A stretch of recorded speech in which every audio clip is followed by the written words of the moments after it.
Welcome to the show All Things Writing. I am your host, Brian the Writer. Let me take you on a journey through my writing life and introduce you to some of the amazing talent that exists in the writing world. Whether you are looking for a little advice or just to catch an interesting interview, sit back, relax, and enjoy the show. All Things Writing starts now. Hello, everybody, and welcome to All Things Writing. I'm your host, Brian the Writer. Today, I'm going to talk about a subject near and dear to my heart. Now, there's a reason I'm bringing this subject up. It's because of something I saw recently, which kind of bothered me a little bit, and I wanted to bring it up again. It's something I've talked about before on the all-audio version of this show, and I don't think I've really talked about this topic of editing on video before on the YouTube channel. So I figured, what the heck, let's go back and recycle some of the older topics because they always use a refresh once in a while. So, well, first of all, for those of you unfamiliar with All Things Writing, welcome to the show. This is the show where I, Brian the Writer, talk about Brian Nowak, if you will. I will talk about a bunch of different writing topics. And normally I do a lot of interviews on the show. However, sometimes I do like videos where I talk about the right way and the wrong way to do different things. I bought a book recently. Now, the person who wrote this book, I'm not gonna put this person on the spot or anything, because that's just not right to do. Because the fact of the matter is, if you've written a book, you've actually done more than most people ever will do with their so-called idea in their head. Oh, I've got a book idea. This person actually wrote it. Editing. Editing is a very, very important part of the process.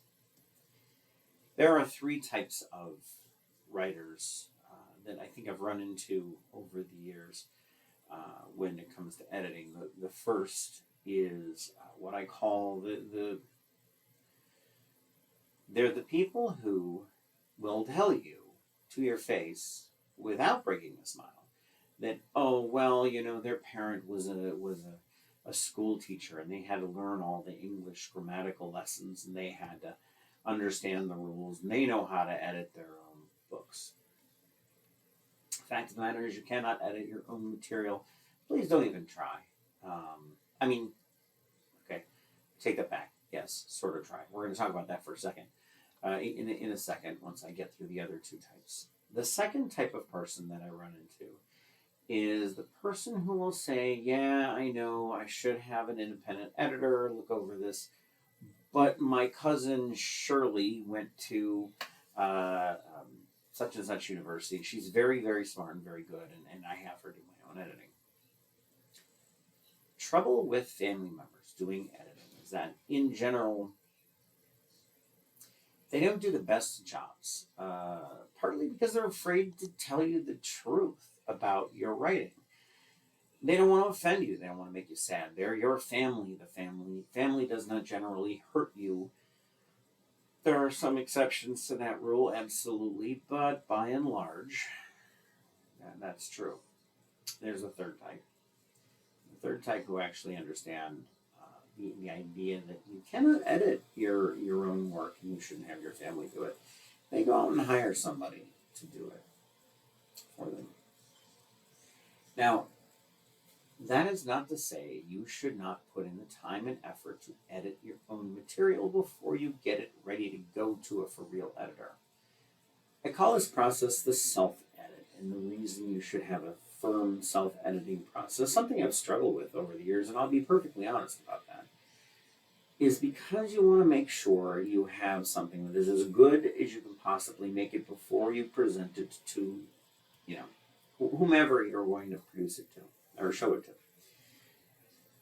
This is critical in that you want to make it easy as possible for the editor to do the work. A good editor is going to charge you more if all of a sudden, you hand them a bunch of crap. They should. They deserve it.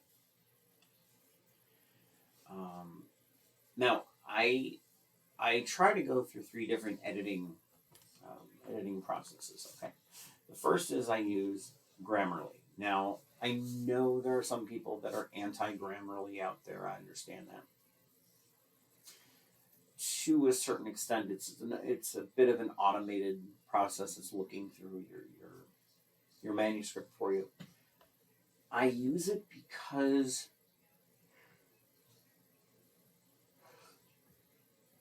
there's a lot of careless mistakes that I can make as I am going through that first draft, and I want to make sure I can catch those and fix them. Because a lot of times, what will happen is I will I'll start a sentence, and my brain will just skip to the next thing because I'm just excitedly writing and getting words on the page, and boom, we now have a partial sentence in there that makes no sense to anyone.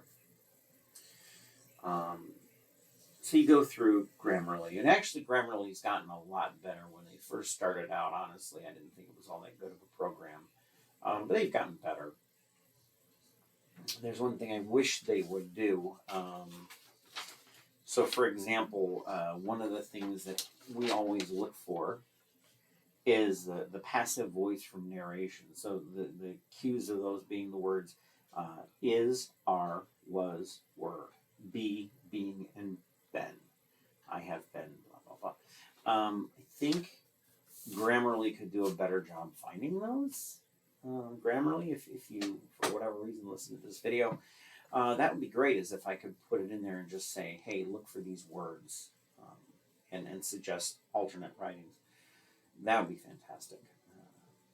Now, the next thing I do is, after that's all been gone through, I go through and look for those words, in those individual words, and I say, okay, where are they? A lot of times what I'll find is that the writing is weak right there. So I can do some things with the words and make the writing stronger. Add in a little bit more detail, give it a little more oomph. It's pretty nice if you're an underwriter, because that's a great place to do it. After that is all said and done, and only after I've gone through those other words, what I'll do a lot of times is I'll sit down and I will reread the manuscript, because what I'm looking for at that point is to make sure I'm in the right tense, or not tense, but in the right point of view. I'm not head hopping between different characters. I'm staying in the moment. I make sure it makes sense in that reading, because sometimes it happens that Brian the writer is not perfect. No writer is perfect. Sometimes we'll do things that won't make any sense at all, and then we'll catch it when we read it. Another thing I like to do is have the manuscript read back to me electronically, so I understand what's being said. Sometimes that'll give me a good feel for what's going on. Anyway, the reason I'm bringing this all up now is because I recently picked up a book.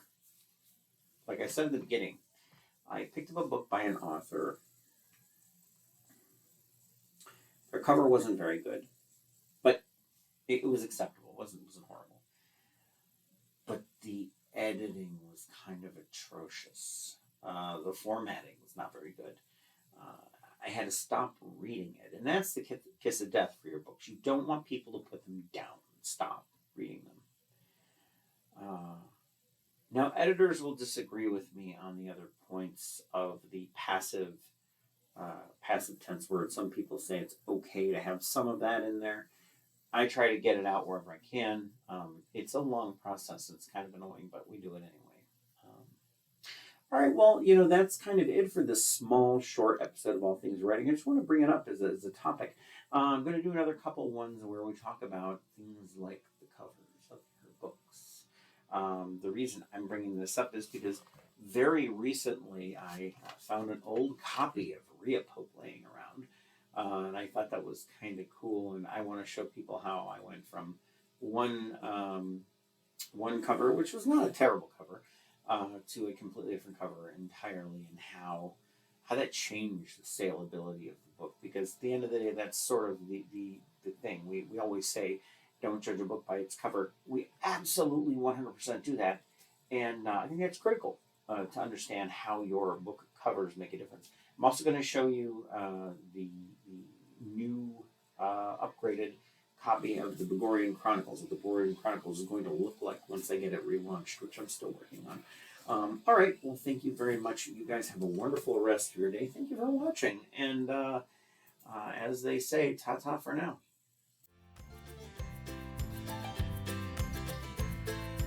This has been another amazing episode of All Things Writing. If you heard something that got your wheels spinning, check out the links in the show notes. Also, please follow the show and remember to leave those reviews. Those simple acts of kindness mean the world to us. Hop on over to briannowak.com, and that is Brian with a Y, and check out my latest novels. I'm on Amazon or wherever you buy your ebooks.